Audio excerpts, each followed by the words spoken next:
¿Cuánto puede ganar un diseñador industrial en República Dominicana? La profesión del diseñador es muy infravalorada. Un diseñador industrial podría ganar aquí en Dominicana, por ejemplo, desde los 60,000, 75,000 pesos como los 160,000 pesos. Pero dependerá realmente qué tanto tú joseaste. Tener una maestría o tener otro título no te hace un líder y tampoco te hace un jefe. Tú te vas haciendo. Que mi papá me decía, tú tienes ingeniería civil, que eso deja dinero. No te vayas a administrador de empresas, que hay demasiado. Yo quería estudiar arquitectura, pero realmente yo le dije a mi mamá, mira, de verdad, yo no quiero hacer edificios. Eso a mí no me gusta, eso no me llama. Cuando estaba ya en el bachiller, una de las carreras que mencionaron fue diseño industrial. Diseño industrial es diseñar desde un pincho hasta un cohete. Cuando yo fui empleada, yo dije, es que yo tampoco me siento bien en un 8 a 5 sentada en una oficina. Y eso, que yo paso mucho tiempo sentada en mi propia empresa. Pero ser empresario no es tan lindo como se ve. No todo el mundo la va a aguantar. Es muy fácil decir, Ay, mira, ya se gana su dinero, se lo gana el doble, tiene tiempo libre, puede salir a un mall, irse a comer con amigas. pero hay eventos en los que nosotros empezamos a montar desde las 9 y terminamos a las 5 de la mañana. Que al final tiene que haber un empleado y un empleador. Ese cambio lo tienes que decidir tú como profesional. Ser emprendedor requiere mucha resiliencia, mucha adaptación a los cambios, mucho aguantar hasta la personalidad de los clientes con los que nos involucramos. ¿Hace falta profesionales de diseño industrial en República Dominicana? Yo diría que sí. Al final no somos tantos. Todo el mundo se va a ser doctor o ser ingeniero civil. Hay trabajo. Hoy tenemos una nueva revisión de El Pensum. Hoy tenemos con nosotros una invitada sumamente especial porque ella tiene 2 grados universitarios de una de las universidades más prestigiosas. Hay muchos que dicen incluso que es una de las más difíciles, complicadas, que no es fácil graduarse de ahí. Y la persona que tenemos aquí no solo hizo una, sino que hizo 2 carreras y decidió luego emprender. No fue sin haber estudiado. No, hay mucha preparación detrás realmente de este proceso. Tengo haciendo negocios desde los 21 años, pero realmente mi empresa, que es Arise Branding Studio, tiene formalmente casi 10 en el mercado, pero ha sido un proceso de aprendizaje y de mucho crecimiento. Y diría que del escalón que dicen del que gana mucho dinero de su empresa, todavía estamos, como dicen en Intec, como pinito. Entonces, Está pina todavía. estoy fino todavía. Tú estudiaste, la primera carrera que elegiste fue diseño industrial. ¿Por qué elegiste diseño industrial? Bueno, mira, realmente en mi familia, para decírtelo brevemente, hay una rama artística, yo creo que eso fue genético, pero desde que estaba en bachiller en el colegio, yo más o menos definí como que yo tenía que irme por algo relacionado a las artes, algo relacionado a lo artístico, y mi mamá siempre me veía haciendo dibujos y desde muy joven como que mi hija va a hacer algo o arquitecta o diseñadora de moda, una cosa de esa. Realmente yo nunca en el mercado, cuando uno ve las opciones que hay, y al menos en mi tiempo hace casi... bueno, no voy a delatar mi edad todavía, pero hace un tiempo atrás era muy complicado tú ver realmente a qué tú te ibas a dedicar. Y en este país, por lo menos, la gente siempre terminaba o estudiando ingeniería civil o arquitectura. ¿Y no te gustaban esas convencionales? O doctor. Y tu padre siempre iban con la inclinación de ese tiene que ser ingeniero. Sí. Eso era lo que veían. Eso era lo que veían como exitosos. No te vayas a administrador de empresas, que hay demasiado. Entonces, como que de todas las universidades y de las opciones que había en ese entonces, yo entré a estudiar en el 2011. Pues diseño industrial estaba en la lista de Intec. Entonces yo quería estudiar arquitectura, pero realmente yo le dije a mi mamá, mira, de verdad, yo no quiero hacer edificios. Cuando yo realmente leí lo que se escribía en un pensum de arquitectura, yo decía que es que yo no quiero hacer diseño de casa, de paredes, eso a mí no me gusta, eso no me llama. Entonces una amiga mía, precisamente para esa época, Intec se dedicaba a hacer charlas, no como ahora que hacen eventos multitudinarios para que la gente conozca las carreras. En ese entonces, en las universidades iban de manera presencial a expandir sus currículums académicos. Entonces, diseño industrial lo mencionaron. Yo estudié en el Colegio Arroyo Hondo, valga la redundancia. Y entonces, cuando estaba ya en el bachiller, pues una de las carreras que mencionaron fue diseño industrial. Ellos fueron, llevaron y te presentaron Ajá, y presentaron esa carrera. ¿Qué pasa? Como yo estaba muy insegura, realmente yo era una adolescente bastante insegura. ¿Qué edad tenías? Yo tenía, cuando entré a estudiar, 18, exactamente. Okay. O sea, de 17 a 18 ya yo había empezado la universidad. Y yo como que realmente no tenía esa idea de vocación de que yo iba a hacer en mi vida. Entonces, esa amiga mía precisamente había aplicado para un examen que en ese entonces, no sé si ahora lo siguen haciendo en la carrera como tal, pero nos daban exámenes para poder aplicar y ver quién entraba a la carrera y quién no. No admitían a todo el mundo en esa carrera. No, realmente no. En diseño industrial, Entonces, en Intec, no admitían a todo el mundo. No. Entonces, o sea, no puedo decir a viva voz que no se admitían, pero sí calificaban. Había un examen extra, Exacto, algo extracurricular. O sea, calificaban realmente el perfil del estudiantado que iba a entrar a hacer la carrera. Ok. Así como lo hace Chabón también, que mide el proceso de admisión, específicamente para los estudiantes de diseño y de la escuela de diseño. Entonces, esa amiga mía se había apuntado para un examen y yo veo que ella estaba como diciendo, tengo un examen tal día. Y yo dije, tú sabes que yo me voy a apuntar. Y me aceptaron para hacer el examen. Pues estaba yo, mi amor, en el taller de diseño. Ya hay un taller de diseño industrial. Y hice mi examen. ¿Cómo te fue? Me admitieron. Te fue bien. Sí, me admitieron. Entonces, lo que tenemos es el resultado de una persona que quería estudiar una carrera de artes, pero al mismo tiempo algo un tanto más retador. Estaba viendo las ingenierías, pero cuando te topas con civil, como que no. Sí, exacto. Mi papá también. Con arquitectura, como que no. Mi papá es ingeniero eléctrico y mi mamá es administradora de empresas. Entonces, yo veía esos dos mundos y en mi familia hay muchos ingenieros también. Y como que yo decía, mi papá me decía, tú eres ingeniera civil, que eso deja dinero. Y yo, pero es que eso no me gusta. O sea, tú tienes que estudiar algo que te apasione realmente. Al final, ¿tú sientes que elegiste tu carrera con pasión? Sí, yo nunca voy a decir lo contrario de esta profesión. O sea, el diseño industrial para muchas personas, hablando ya un poco de lleno de esa carrera, piensa que es diseñar industrias. O sea, la gente cuando le entra a la mente la palabra diseño industrial, dice, ¿qué es eso? Tú diseñas industria, tú diseñas... Entonces, ilumínalo a nivel industrial. Bueno, yo lo resumo ¿Qué hace el diseñador industrial? Yo digo, mira, diseño industrial es diseñar desde un pincho hasta un cohete. Todos los productos, o sea, yo lo resumo así. Todos los productos que nosotros usamos en el día a día es como the design of things, el diseño de las cosas. Al final, el diseñador industrial tiene la visión de ingeniería, pero también estética y funcional de tú crear los objetos que nosotros usamos en el día a día.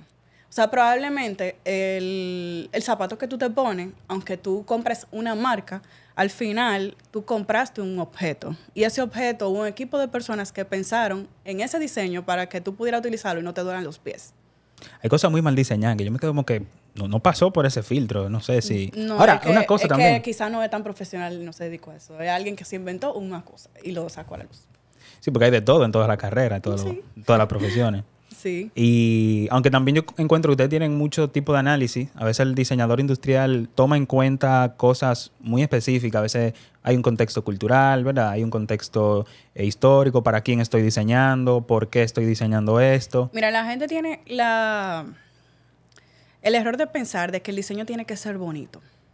Y el diseño tiene que ser funcional. El diseño se hizo para ser funcional. Al final, yo no hago nada teniendo este súper micrófono estéticamente bonito y que el sonido no me salga bien. O que no se me ajuste a mi altura de la boca. Entonces, todo eso el diseñador industrial lo ve. O sea, desde cómo yo lo voy a sostener, desde cómo yo lo voy a agarrar, desde cómo va a ajustarse esta altura para que cuando yo me siente no me llegue a la nariz. O sea, todo eso se estudia a nivel de producto. Es profundo. Es profundo, incluso. Se hacen planos, se hace estudio ergonómico. La ergonomía es el estudio del cuerpo humano, antropológicamente, de cómo se usan los objetos con su entorno. O sea, hay tantas cosas que ver. Sí. Que un diseñador industrial ve. Y por eso me llamó la atención cuando lo estudié, porque no era un simple diseño de paredes. ¿Cuál fue de esas materias que tú recuerdas que tú sientes que realmente te conectaron con la carrera? Que tú dices, mira, esto fue lo que yo vine a estudiar realmente. Eso tú lo vas descubriendo como en cualquier carrera en el camino. Yo supe cuál iba a ser mi pasión en mi segundo año de la carrera. Yo estuve en una materia de una profesora a la cual admiro muchísimo. Era diseño de empaques. Allá dan varios tomos de los diferentes tipos de contenido según la carrera. Por ejemplo, te dan 4 tipos de dibujo, te dan 2 tipos de diseño. Porque tú me estás diciendo a mí que la funda negra la hizo un diseñador. Puede ser. Eso fue un producto concebido, diseñado, pensado, y que la funda negra... No necesariamente la definió un diseñador, pero hay muchas patentes, porque de verdad este mundo es muy profundo. O sea, si tú y yo nos sentamos aquí a hablar de todo lo que puede abarcar un diseñador industrial, no terminamos. Porque incluso esa cadena que tú tienes puesta pudo haber sido pensada por alguien con un trasfondo de diseño, industrial. De hecho, el diseño industrial tiene de manera histórica, viene de la arquitectura. De cuando esos arquitectos de aquel entonces, yo realmente no me recuerdo, ¿verdad? Pero a nivel de historia, pero hay unos diseñadores muy famosos, por ejemplo, Charles Eames, que uno de los que se me quedó en mi memoria cuando estudié, era uno de los precursores en diseño de silla, de las mejores sillas más famosas del mundo, y eso fue uno de los precursores del diseño industrial. Inclusive la Bauhaus, que es un estudio que está en Alemania, también impulsó con Dieter Rams, hay cosas que nosotros usamos hoy día. Por ejemplo, el Oral-B salió de ahí, de Dieter Rams, que es el cepillo de dientes. Claro. Hay tantas cosas que nosotros vemos a nuestro alrededor que nunca imaginamos que fue diseñado por un diseñador. Que lo usamos de repente día a día. Día a día, sí. Y no nos tan dimos simple cuenta. como un cepillo de dientes o tus lentes. Sí. Y todo viene de a raíz de un diseño que existió hace más de 40 años atrás. Wow, buenísimo. Y tú dijiste algo bien profundo y me hablabas de los empaques. Vamos para allá de nuevo. Sí. La materia de diseño de empaques. Pues bien, esa materia, para conectarte en ese punto, yo entendí que esa iba a ser mi pasión en la vida, diseñar empaques. Y el diseño de empaques es como tú mostrar productos utilizables, pero relacionados a las marcas. O sea, tú utilizas el diseño gráfico combinado con un 3D, volumétrico, físico, para tú poder como guardar o conservar algo. Puede ser buenísimo. Como algo tan simple como una fruta. Tú dirás, ¿en serio las frutas se pueden como guardar? Hay que ver cuál es el uso que cuál es el uso que le vas a dar. Entonces, ese es un proceso donde ustedes como diseñadores industriales idean cómo lo van a usar, para qué se va a necesitar, hacen todo ese análisis, todas las investigaciones. Y luego el proceso continúa con otras profesiones, con otros ingenieros, pasa a producción, pasa a moldes. Exacto, ¿verdad? Ensamblaje, o sea, todo para que se haga. Es un proceso bastante largo, pero inicia conociendo al usuario. O sea, cuando tú entiendes cuál es el usuario, para qué es que va a usar ese producto, tú terminas con un producto terminado para utilizarlo. Y obviamente hay otras cosas que vienen detrás, que es el ciclo de vida del producto, que cómo va a afectar el medio ambiente, que tú vas a hacer después de que tú lo uses. Interesante, porque hay algo que gente que no lo sabe, pero hay marcas que tratan de vender siempre una experiencia de usuario y hablan mucho de una experiencia 360 y completa, de principio a fin. Y buscando que nunca haya un fin. Y un ejemplo de eso, bueno, siempre los ejemplos y los casos de estudio, si no son Coca-Cola, son con Apple. Entonces hay un ejemplo con Apple y es con su caja. Tú que sabes de empaques. Ellos, la gente siempre dice, mira, tiene una experiencia para tú ver el producto, luego para tú comprarlo, pero cuando tú te llevas la caja a tu casa, la caja de los productos Apple, todas tienen supuestamente la misma duración de salir de despegarse. Una parte de la caja con la parte superior que tapa. Y eso me parece bien interesante porque ellos supuestamente están buscando con eso que tú disfrutes el proceso de abrir la caja. Y muchas personas, si tú supieras, conservan ese empaque cuando incluso van a revender sus teléfonos porque saben que eso le mantiene la garantía del producto. O sea que hasta eso se piensa en el proceso. ¿Y cómo tú llegaste a eso de que tu pasión es esto de los empaques? Porque la gente se despierta un día, cuando joven. Yo encuentro que eso es mucho de madurar la idea de las carreras, las profesiones y demás. Porque uno se despierta un día y dice, yo quiero ser bombero, yo quiero estudiar medicina porque yo quiero ayudar a las personas. Que se conecta a veces con una meta un poco intangible. O porque yo veo a mi papá haciendo tal cosa. Pero empaques. O sea, que una gente me diga a mí que su pasión son los empaques. Explícame cómo llegamos a eso. O sea, ¿qué fue lo que te dieron en esa materia? Yo estaba en esa clase y cada vez que yo veía cómo era el proceso detrás de crear un empaque, o sea, se hacían ilustraciones, se velaba por los materiales, que cómo se iba a abrir el empaque, que cómo iba a cerrar, que si se tiraba la tira, que cómo iba a quedar la funda después de que se botara, que por dónde iba a estar la cara frontal para que la gente viera dónde iba el logo, como, por ejemplo, cuando tú haces diseño de empaque para comestible, digamos que ese es como el más fácil de entender. Cuando tú vas a una góndola, que por qué se pone la cara frontal con el logo, que qué información debe decir. Por ejemplo, en el caso de los productos ahora de belleza, que son cruelty free, que qué iconografía tú tienes que utilizar, que en los nutrition facts, que si dijo correctamente la información de la cantidad de calorías, que el porcentaje de carbohidratos, o sea, todo eso. Aunque yo soy diseñadora, un diseñador de empaque lo tiene que ver. Si no, no. Qué loco. O sea, entonces cuando yo vi todo eso, yo dije, wow, de todo lo que yo pudiera diseñar a nivel de diseño industrial, a mí me conectó mucho de cómo yo vender diseño gráfico, comunicación visual, pero con algo tridimensional, que termine en tus manos.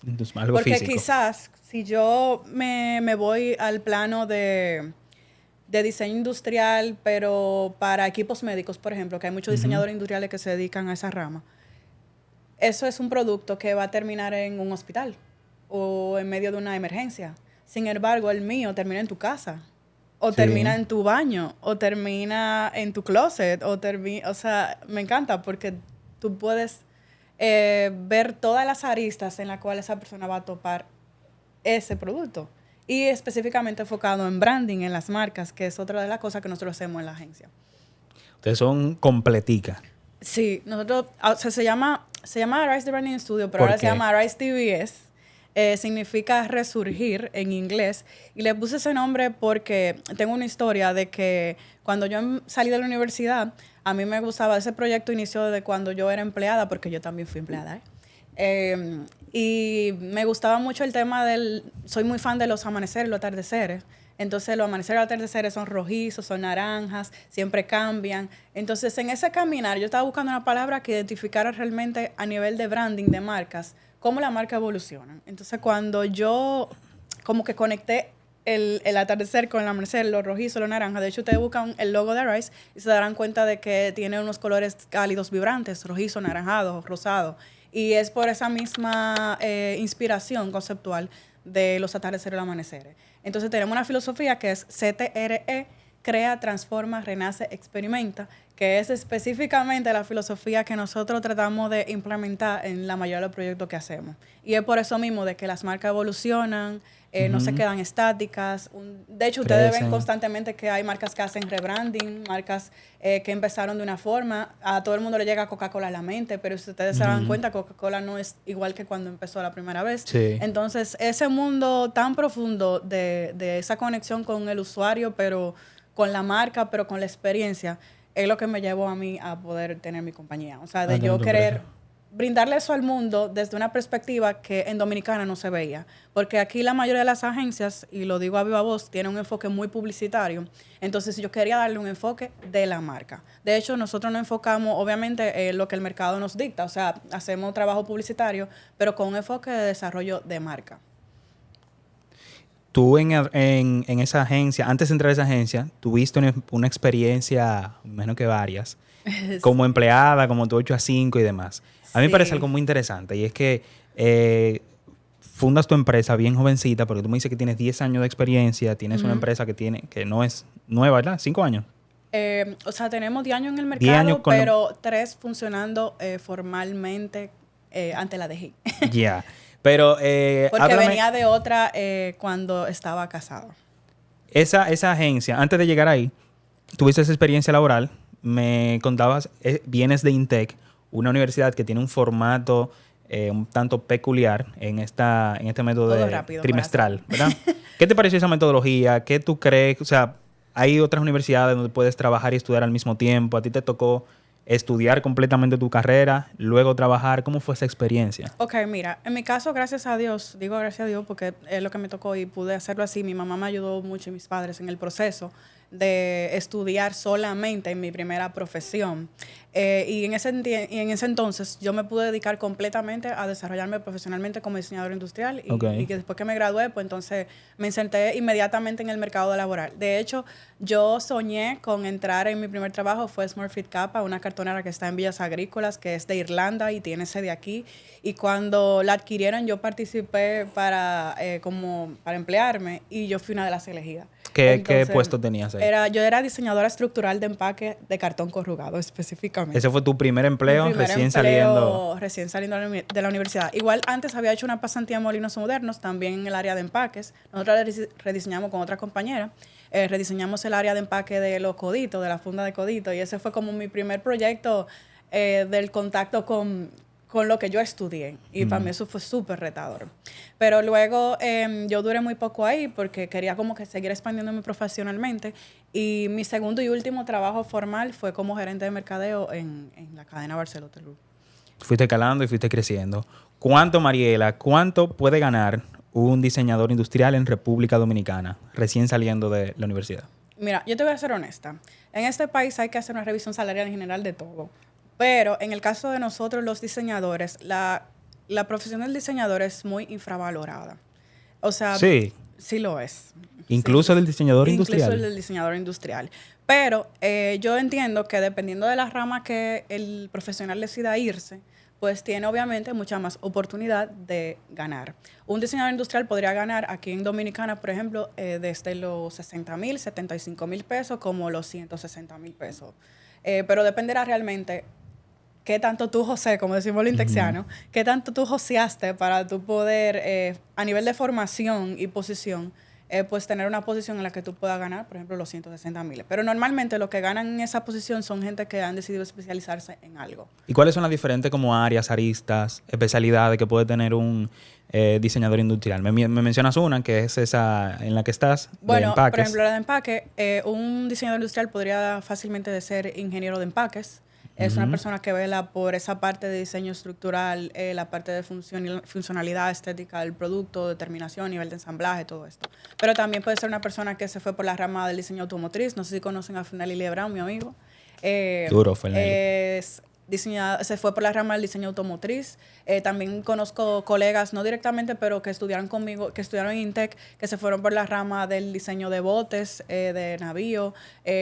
Conozco personas que se Ahí fueron hay dinero. Eso no están de que en 65 a No, ahí 160. tiene que haber un dinero fuerte. Ahí estamos hablando de dólar y euro. No, sí. Pero Ok. esas son personas ya que se dedican a trabajar fuera del país. Porque, como tú comprenderás, el diseño industrial tiene un enfoque a según las industrias que haya disponible en el mercado donde se vive. Entonces, Oferta-demanda. Entonces, en este país, como tú sabes, aquí no se diseña. O sea, aquí diseñan botes. Aquí hay una empresa que es un cliente de nosotros que diseña botes, que se llama Malaca Group. Y hay otros también, otras competencias.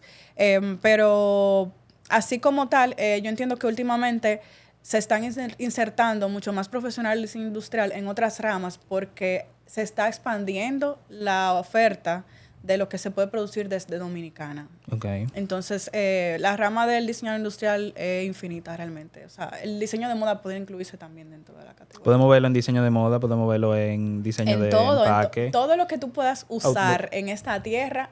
Yo lo he visto hasta incluso en temas de tecnología. Con diseño industrial. Interfaces. También, ahora está muy en boga este tema del diseño UX, o sea, el del User Experience, el de Interface y el de la interacción y todo esta parte digital. También entran ustedes. También entra el diseño industrial. ¿Por qué? Porque tú estás velando por cómo el usuario va a interactuar con una pantalla, con la interfaz, con los botones, cómo va a ser la navegación y todo eso lo tiene que ver alguien que pues entienda al usuario.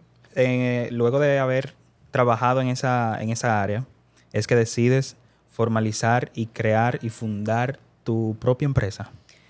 Mira, realmente ese deseo de yo formar mi empresa vino porque aunque yo sabía que debía empezar por algo, yo definí desde muy joven que ahí entra el tema de propósito. Tú me preguntabas que cómo vino esa pasión de que yo decidiera irme por una vía. Yo entiendo que cuando uno es muy joven, uno está explorando. Y yo sé que muchos jóvenes me estarán viendo y dirán, wow, ¿cómo yo puedo ser tan joven? Yo me gradué a los 21 años de INTEC.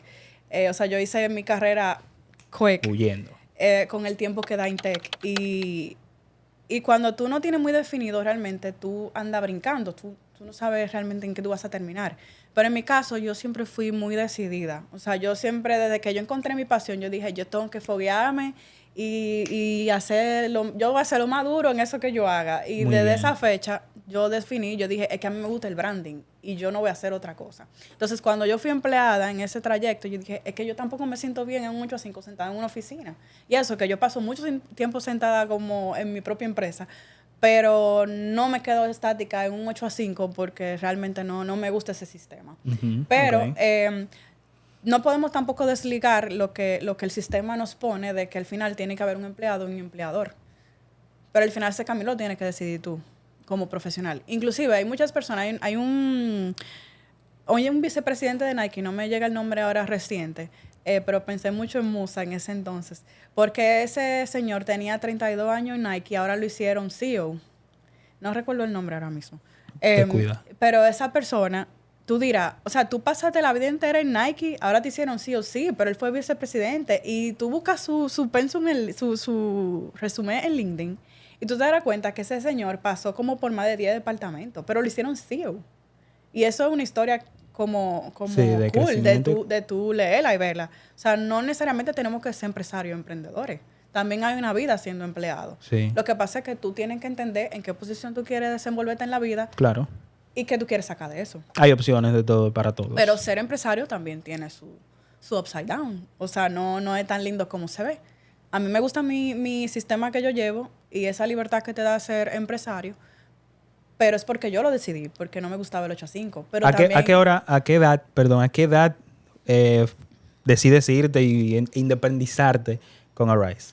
realmente fue... La pandemia yo creo que le trazó un camino a mucha gente, también me lo trazó a mí. Yo tenía una meta como de que cuando yo iba a terminar el empleo, antes de la pandemia se dio y al final eso fue como el empuje que hizo que yo terminara empezando formalmente con Arise. Pero al final yo lo tenía en mente. O sea, yo dije, esta empresa yo le voy a dar 4 años y sea lo que sea, yo voy a seguir el camino. Y hasta el día de hoy yo no lo he abandonado. O sea, yo no hago otra cosa que sea mi empresa. ¿Vives de tu empresa? Yo vivo 100% de mi empresa. Qué bueno. Dame ese upside down que me decías, esa cosa mala que tiene, que no necesariamente, que no es todo color de rosa. Decidir fundar una empresa, tener que hablar con empleados, con fulano, antes de que hablemos de tu siguiente carrera, porque tú formas esa empresa luego de haber estudiado diseño industrial y estabas trabajando temas también de branding, pero te hacen un montón de cosas, un montón de servicios tienes, ¿verdad? Sí, nosotros también hacemos eventos corporativos, que ese es otro de nuestros fuertes. Como ya tenemos el expertise y el know-how de qué hay detrás, porque antes de mi marca estaba bajo otra sombrilla de un grupo empresarial, que empecé formando aún siendo empleada, como ese hobby que uno tenía, como que me imagino que muchos se identificarán como yo, que aunque tenían su empleo, como que estaban cultivando su proyecto por detrás, poco a poco, aunque no estaba a la luz, y el mío empezó así. Entonces, cuando estaba con esa otra compañía, que era con mi expareja, al final eso me permitió como poder desarrollar mi agencia. La otra era un alquiler de equipos de audiovisuales, pero al final la mía era la parte publicitaria y como que nos complementábamos los dos y eso fue como que uniendo una cosa y otra y al final pues yo pude desarrollar la agencia de manera individual.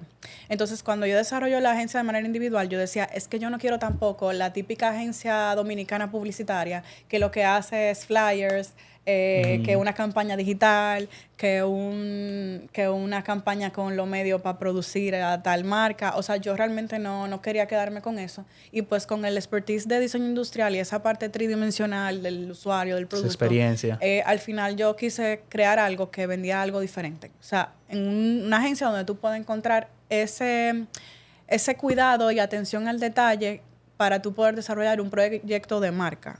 Un ejemplo de eso, y que lo hace como diferente a como lo habría hecho tal vez otra agencia, como la que tú mencionas. Sí. A mí me encantó lo que le hicieron a Fernelli para el Dominican Finest, ¿verdad? Fue muy chula, esa experiencia fue muy chula. Que ustedes en lugar, qué sé yo, de tener un stand donde tienen una pantalla o tienen fotos quizás, te montaron una vaina donde la gente tenía interacción con él. Sí. Y hacía que la gente fuera parte y cientos de personas fueron y colocaron su firma. Sí. ¿Cómo le llega a usted la idea de hacer eso? Por ejemplo, o sea, yo quiero saber que tú me digas eso para que podamos diferenciar de cómo en una agencia, cómo se diferencia una agencia que está liderada por una diseñadora industrial frente a una que está liderada por un publicista o por un creativo diseñador y ya. Bueno, mira, como te digo, yo tengo la visión de los tres mundos. O sea, está la parte de la visión de marca, porque yo conozco bastante bien el tema de mercadeo, brand, marca. En ese entonces, cuando yo fui empleada, pues yo pude aprender mucho de reforma de marca. Yo llevé esa marca, la recibí con un cambio con un rebranding. Y eso me permitió a mí entender realmente todas las aristas que puede tener una marca para tú explotarla, o sea, ya sea con un empaque, con un editorial, con un evento, con un encuentro de prensa, o sea, hay tantas aristas que podemos ver en un branding que no solamente se limita a un logotipo. Entonces, cuando yo tenía esa experiencia, al mismo tiempo mezclada con mi expertise de lo que yo estaba fundando en la parte de eventos corporativos y sociales con el alquiler del equipo, pues entonces esa mezcla me pudo a mí como educar y formarme de manera empírica. Y también con los conocimientos que yo fui también yo misma teniendo cuando estudié, pues me permitió llegar al resultado de yo vender una experiencia completa. Entonces, como tengo ese conocimiento de qué detalles tenemos que tomar en cuenta para garantizar una experiencia final de lo que el cliente espera y versus la ejecución, pues entonces nosotros podemos creativamente lograr esos resultados. ¿Crees que todo emprendedor o toda persona que tiene esa vena emprendedora debe de primero emplearse, tener la experiencia de ser empleado? Mira, yo no diría que es obligatorio tú emplearte, pero el empresario no nace, se hace. O sea, nadie nace sabiendo nada. Tú vas... Hay obviamente talentos, o sea, todo el mundo tiene un talento, pero en mi opinión personal tú tienes que aprender a hacerte empresario. Lo que quiero decir es que si tú quieres llegar a ser exitoso, lo primero que tú tienes que entender es cómo funciona un negocio. Y eso, que ahora mismo tenemos muchísimas herramientas. O sea, el que quiere ser empresario ahora mismo, como quien dice, la tiene fácil. Si nosotros vemos las historias, por ejemplo, de un Corripio, de un Frank Rainieri, tú te darás cuenta que esa gente ha guayado muchísimo la yuca. Y Sí, tú dirás, sí. yo estoy guayándola un chin menos. Porque al final yo tengo herramientas que esa persona no tenía. Pero si tú también estás viendo el éxito de esa persona, tú te darás cuenta que no llega de la noche a la mañana. O sea, es algo que tú tienes que ir trabajando poco a poco. Y probablemente esa gente, aunque vienen quizás de una riqueza familiar, quizás fueron empleados de sus propios padres y empezaron a ver cómo funcionaba el negocio. Y eso te permite a ti ver realmente cómo aplicarlo en la vida real en una empresa. Pero tú tienes que ver cómo funciona la empresa para tú poder tener una empresa. Ahora, no necesariamente tú tienes que trabajar en agencia para tener agencia. Eso no. Ok. Tú decides estudiar, aparte de diseño, tienes dos carreras de Intec, diseño industrial y la otra es marketing comercial. No, en Intec lanzaron una carrera nueva, mis colegas, los sabrás, se llama Comunicación Comercial y Publicidad. Es bastante reciente. Yo creo que yo soy una de las pioneras de esa carrera porque realmente no somos tantos los egresados. Yo me voy a graduar este año en noviembre. Pero ya tengo otros colegas que ya están ejerciendo en el mercado laboral y pues fue una oportunidad que se dio porque me gané una beca en el programa Agentes de Cambio en el 2019 con el Ministerio de la Juventud. Ellos lanzaron unas becas especiales que específicamente eran fomento al arte y pues yo fui una de las 500 seleccionadas en ese proceso y pues pude estudiar también de cada 100% en Intec esa carrera. Una pregunta, ¿por qué otra carrera universitaria y no una maestría? Ok. Yo siempre he pensado que tenemos que formarnos como profesionales. O sea, yo tengo esa vena de que yo tengo que aprender. Pero no es aprender por aprender, porque yo conozco mucha gente también que tienen como 10 títulos colgados y no aplican nada, ¿eh? Tienen que aplicar lo que ustedes estudian. Entonces, en mi caso, yo entendía que yo tenía que seguir formándome y expandiendo mi currículum profesional porque no... Para mí, para la meta que yo tengo en mi vida, porque, como te digo, esto es de un propósito, esto es una pasión. Esto yo no lo hago por gusto.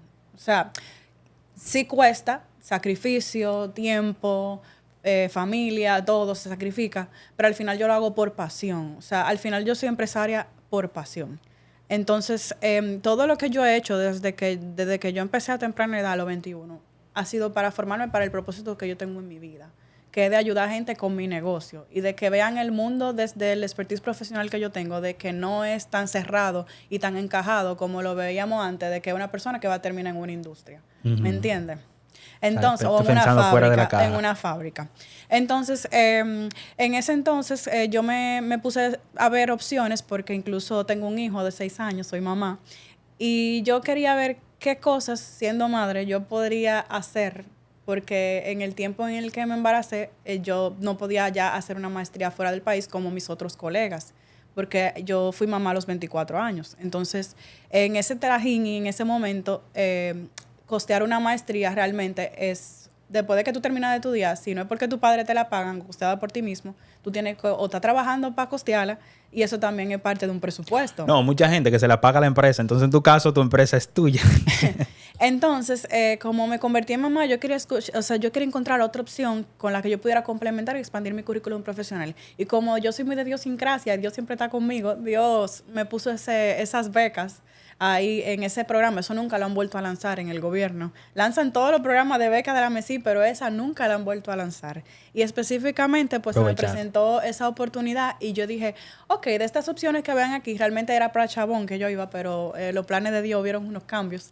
Entonces apliqué a Chabón y me admitieron y toda la cosa para comunicación visual, pero al final terminé en comunicación comercial y publicidad porque pude elegir esa porque estaba disponible. Entonces, como me dieron la beca y no me iba a ir para ningún lado con una maestría, dije, bueno, vamos a intentarlo, porque realmente tenía la disponibilidad y el tiempo de dedicarme a esa otra carrera. Y en este caso, elegí Intec y como me iban a convalidar 1 año y medio de materias, yo dije, bueno, quizás la carga es mucho más llevadera, porque ya yo conocía Intec, sabía el método, sabía cómo funciona, ya era la segunda vez que lo iba a intentar y obviamente iba a ser mucho más llevadero. O sea, fue llevadero, porque ya yo sabía cómo era el sistema. Y a pesar de tú conocer, mira, tú ya habías emprendido. Tú decidiste emprender. Muchas veces uno elige, mucha gente que conozco, una maestría, otra carrera, porque donde están trabajando como que le están obligando a hacerlo para poder escalar.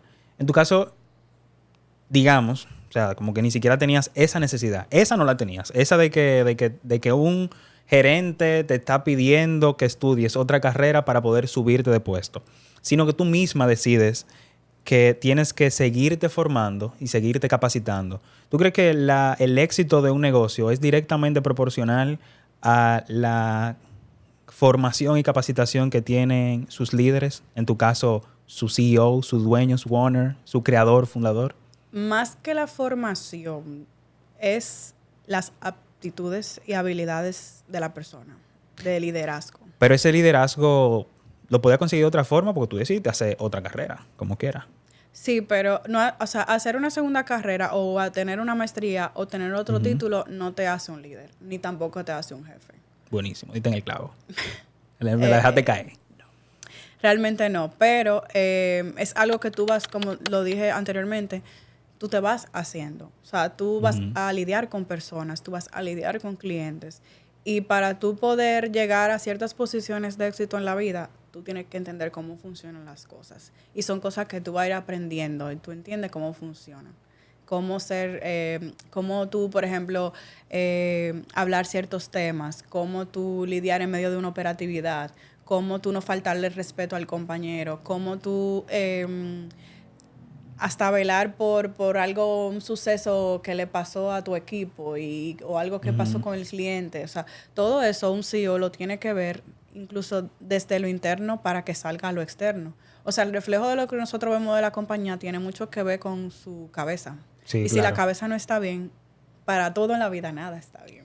Entonces, no es solamente la formación académica, sino tu formación personal. O sea, tú tienes que aprender a lidiar en el conflicto, a ser resiliente, a adaptarte a los cambios. O sea, ahora se habla mucho de que ya no es la formación profesional, sino de tus aptitudes y habilidades, de tus, ¿cómo se dice? Tus habilidades blandas. Blando, sí. Que importan más hoy en día que los títulos que tú tengas colgados en una pared. Sí. Yo sigo un joven que él dice mucho, comunica. Y la parte de comunicación, por ejemplo, es una de las aptitudes, habilidades blandas, que hay muchos profesionales que les falta, que no tienen. Hay gente que es muy, muy dura.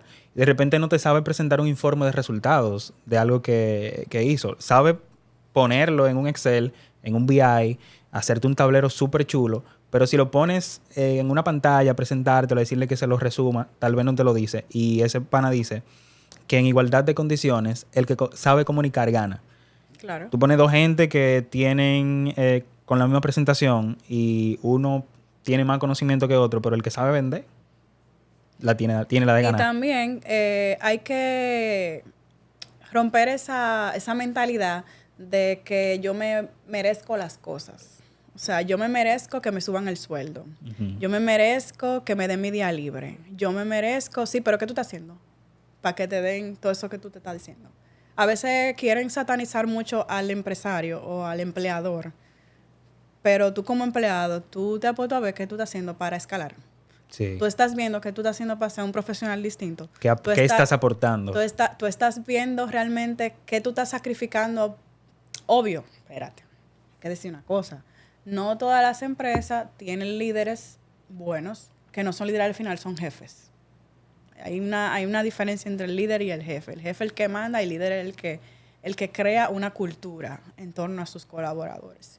Y hay quizás muchos jefes por ahí que no valoran al empleado y por eso existe esa mentalidad de yo no quiero ser empleado.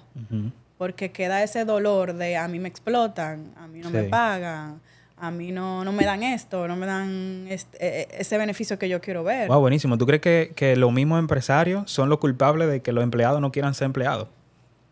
Está bueno eso. Buen punto para analizar. Culpa del sistema, realmente. Pero tiene que ver mucho realmente con el empresario. O quienes están detrás de esa compañía. Sí, porque un tema de experiencia, el mismo boca a boca luego que se va creando pero hay gente que luego se va y a otros países, a veces primermundistas, y tienen experiencias laborales donde toda la vida luego tienen jefe en esos lugares, no emprenden en esos otros lugares y no vienen con una experiencia tan traumática. A veces son, como tú dices, se encuentran quizá con mejores jefes o se encuentran con líderes que lo ayuda a crecer y demás. Entonces están ganando un sueldo, pero al mismo tiempo lo están tratando bien. Yo creo que sí. Yo creo que tiene un punto eso. Tiene un punto. Pero verdaderamente el éxito empresarial viene de cara a la cabeza de la empresa. Sí. Y no es algo que se da de la noche a la mañana. O sea, algo que tú como líder constantemente te vas formando para hacerlo diferente. Mariela, comunicación comercial no es una carrera muy común, que digamos, no conozco mucha gente que tenga esa formación. Tú la unes al diseño industrial y la integras en tu empresa. Yo quiero saber, porque me imagino que lograste crear un buen networking allá y conociste gente que ahora mismo tal vez está elaborando con esa carrera. Y yo quiero saber qué hacen. ¿Qué hace un comunicador comercial? Bueno, mira, básicamente es un término moderno que le han puesto al conglomerado de lo que tiene que ver con branding, marketing y publicidad orientado a negocios. Okay. Entonces, el profesional de la comunicación comercial es quizás un comunicador corporativo o un mercadólogo o alguien que se fue a la línea del mundo, valga la redundancia, empresarial o comercial, para poder comunicar efectivamente de manera integral todo lo que tiene que ver con esa compañía o esa marca, a nivel tanto publicitario y como de negocio y como de la corporación. Tú velas tanto por lo interno como por lo externo. Okay. O sea, es un profesional que tiene la capacidad de velar por todos los aspectos relacionados al comercio de esa compañía, pero a nivel de comunicación como tal. En ese sentido yo quiero saber, tú que has elegido dos vías, dos carreras y has decidido emprender tan joven, ¿qué tú le dirías a la Mariela de, no sé, de 17 años que no sabía qué estudiar? ¿Qué tú, si tú vuelves al tiempo atrás, qué tú le dirías a esa muchachita? Mira, lo primero es dejar a un lado el miedo, porque a veces tenemos miedo de a dónde ir, qué hacer, y el miedo al final no nos lleva a ninguna parte. Y si volviera a hablar con mi Mariela de antes, le diría como, empápate de gente a tu alrededor, comienza a ver videos, comienza a buscar información, edúcate para cambiar el sistema de cómo tú eres más eficiente, porque no sabemos cómo controlar el tiempo. Nunca nos enseñan a manejar correctamente el tiempo. Y yo le diría a Mariela como, enfócate. Enfócate a hacerlo diferente. Enfócate a encontrar un norte. Enfócate a relacionarte con gente correcta para tú lograr resultados correctos. Porque a veces tú te vinculas muy joven, por ser joven, a cosas que no te suman. Uh-huh. Y eso hace que tú realmente no te encamines a donde tú quieres ir. Y el camino se hace mucho más lento. Uh-huh.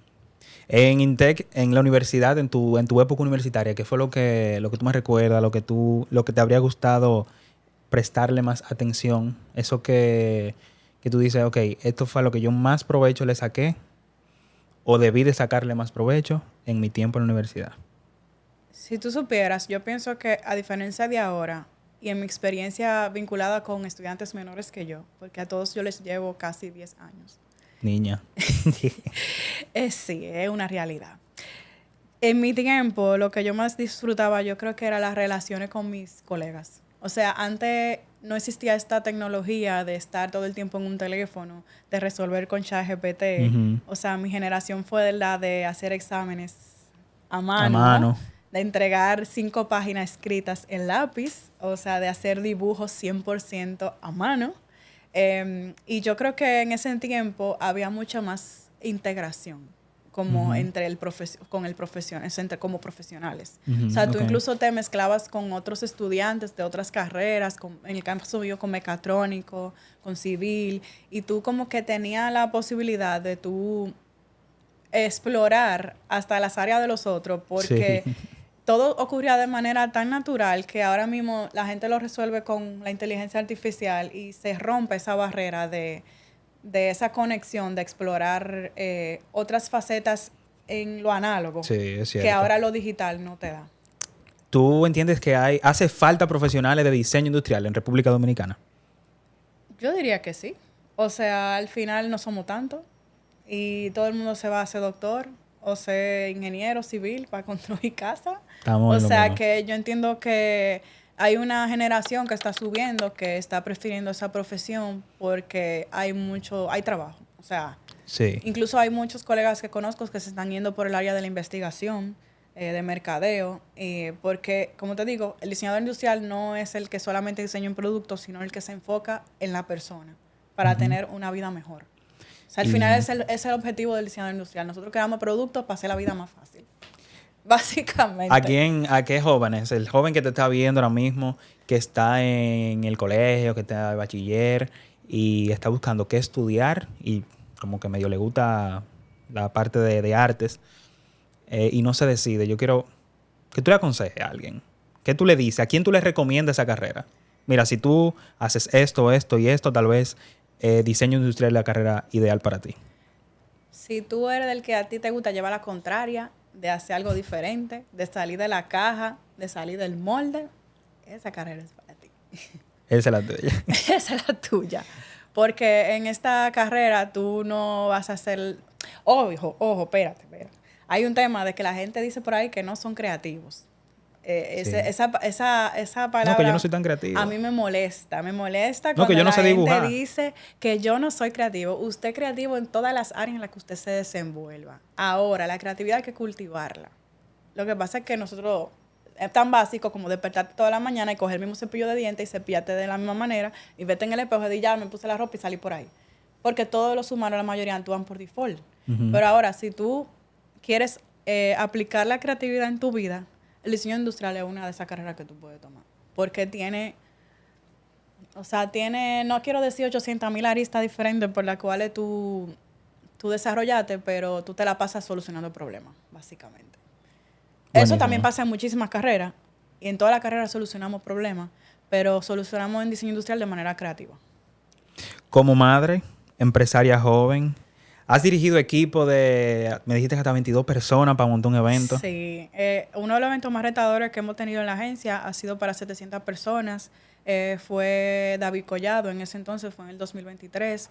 Era un evento que iba a asistir, era un congreso como de medio ambiente de una institución del gobierno, Okay. pero también iban a venir personas internacionales. Entonces a mi equipo lo contrataron para la producción. Entonces nosotros pusimos pantalla LED, todo lo que iba con la entrada en las puertas, la parte del stage donde se iban a hacer fotos, que lo que iba a ver en el stage a nivel 3D.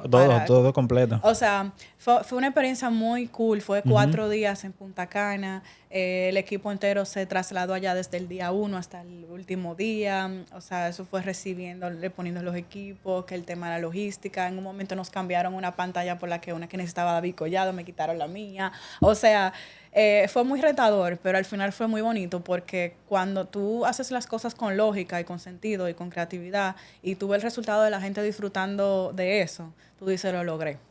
Lo logramos. No lo logré yo, no lo logramos como en equipo. Y es muy fajador. La gente, por eso siempre digo, de ser empleado a ser empresario, yo como agencia, si yo te digo las peripecias de lo que hay que vivir como emprendedor, no todo el mundo la va a aguantar. Es muy fácil decir, ay, mira, ya se gana su dinero, se lo gana el doble, tiene tiempo libre, puede salir a un mall, irse a comer con amigas o puede dar un café a las 8 de la mañana, que yo lo he hecho. Pero hay eventos en los que nosotros empezamos a montar desde las 9 y terminamos a las 5 de la mañana. Para luego los muchachos desmontar No es fácil. y ir a montar otro a las 9 de la mañana. Sí, no es fácil. Obvio, quizá las personas me criticarán por ahí y dirán, pero tú eres una explotadora. Sí, pero el equipo que trabaja en esto está consciente y le apasiona este trabajo también. Hay algo... Es como el médico. El médico sabe que lo va a llamar en cualquier momento y va a salir a resolver. Tiene un equipo también. Nosotros hacemos lo mismo, pero de cara al evento.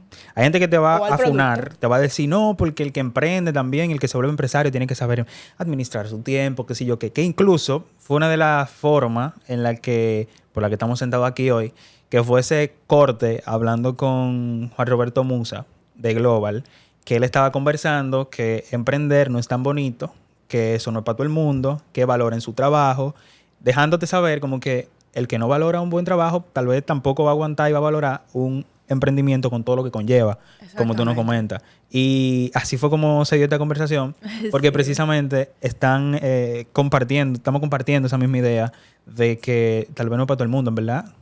Emprender tal vez no es para todo el mundo. No todo el mundo crees que está listo para emprender. Yo creo que todo el mundo puede ser emprendedor, pero no todo el mundo va a aguantar el precio de ser emprendedor. Ser emprendedor requiere mucha resiliencia, como mencioné en un momento, mucha adaptación a los cambios, mucho aguantar hasta la personalidad de los clientes con los que nos involucramos. Quizá alguien que venda un producto final no tenga que involucrarse directamente con ese cliente, como cuando tú vas al supermercado y tú compras un jugo, tu cajera te recibe punto y se acabó el ciclo, pero en el caso de nosotros que damos servicio, tenemos que ver hasta el gerente de marca, el dueño de la empresa, los 5 empleados que están velando porque ese resultado quede bien. O sea, tú impactas no solamente al dueño del negocio, sino a un conjunto de personas que también van a disfrutar de eso que tú estás creando. Así es. Entonces, es bastante profundo. Y hay que ver si tú como empresario lo vas a querer aguantar. Yo te quiero... Es una presión, se siente una presión.